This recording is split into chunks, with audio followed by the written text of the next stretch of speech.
Corona virus lockdown का असर बच्चों की पढ़ाई पर न पड़े, इसके लिए सरकार ने आवश्यक कदम उठाते हुए मंगलवार को स्कूली पुस्तकों की दुकानों को खोलने की अनुमति दे दी है।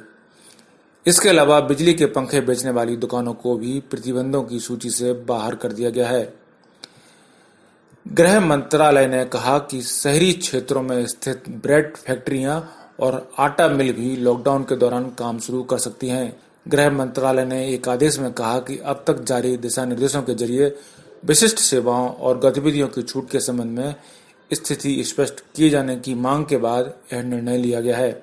मंत्रालय ने अपने आदेश में कहा कि वरिष्ठ नागरिकों को उनकी घरों में देखभाल करने वाले सहायकों और प्रीपेड मोबाइल कनेक्शन के लिए रिचार्ज सुविधाओं सहित सार्वजनिक उपयोगिताओं वाली सेवाओं के लिए भी अनुमति दी जाएगी। साथ ही इसमें कहा गया है कि शहरी क्षेत्रों में स्थित खाद्य प्रसंस्करण यानी फूड प्रोसेसिंग इकाइयों को भी लॉकडाउन के दौरान काम करने की अनुमति दी जाएगी।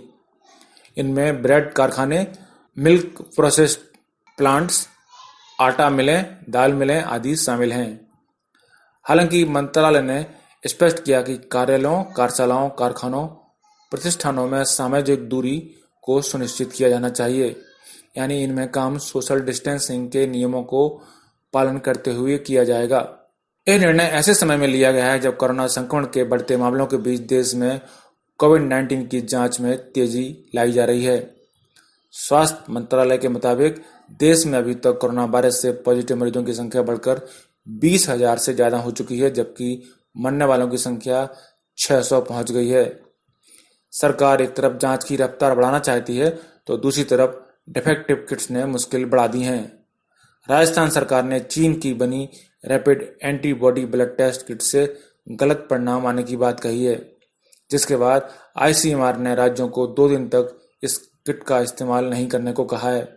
आपको बता दें कि देश में अनेक राज्यों से संक्रमण के नए मामले सामने आने के साथ ही देश में कुल मामलों की संख्या अब 20,000 से ज्यादा पहुंच गई है और मृतक संख्या 600 के पार चली गई है। इस बीच केंद्रीय स्वास्थ्य मंत्रालय के अधिकारियों के मुताबिक रोगियों के ठीक होने की दर सुधरकर अब देश में 17.5% हो गई है और सोमवार को 705 रोगियों का इलाज होने के बाद अस्पतालों से छुट्टी दे दी गई। अब तक कुल 3800 मरीजों का इलाज सफलतापूर्वक हो चुका है और उन्हें अस्पतालों से छुट्टी दी जा चुकी है। वहीं देश में अब भी 15,000 से ज्यादा मरीजों का इलाज चल रहा है। वहीं पश्चिम बंगाल से मंगलवार को कोरोना वायरस संक्रमण से मौत के 3 नए मामले सामने आए। इस बीच राज्य और केंद्र सरकार के बीच राजनीतिक गतिरोध की स्थिति बन गई है, जहां केंद्रीय गृह मंत्रालय ने कहा कि राज्य सरकार कोविड-19 के हालात आकलन करने की पहुंची केंद्रीय दलों के साथ सहयोग नहीं कर रही है। वहीं राज्य में सत्तारूढ़ तृणमूल कांग्रेस ने केंद्रीय टीमों के दौरे को रोमांचक पर्यटन करार दिया और सवाल किया, ऐसी टीमें उन राज्यों में क्यों नहीं भेजी गईं जहां अधिक संख्या में संक्रमण के मामले सामने आए हैं। बाद में राज्य में भेजे गए 2 में से एक दल ने सीमा सुरक्षा बल और राज्य पुलिस बल की मौजूदगी में कोलकाता के कुछ इलाकों का दौरा किया।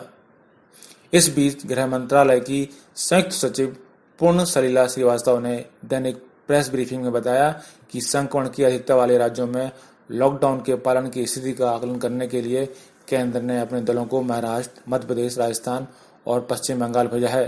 उन्होंने कहा कि महाराष्ट्र, मध्य प्रदेश और राजस्थान पूरा सहयोग दे रहे हैं, लेकिन पश्चिम बंगाल सरकार ऐसा नहीं कर रही है। ब्यूरो रिपोर्ट, पत्रिका टीवी।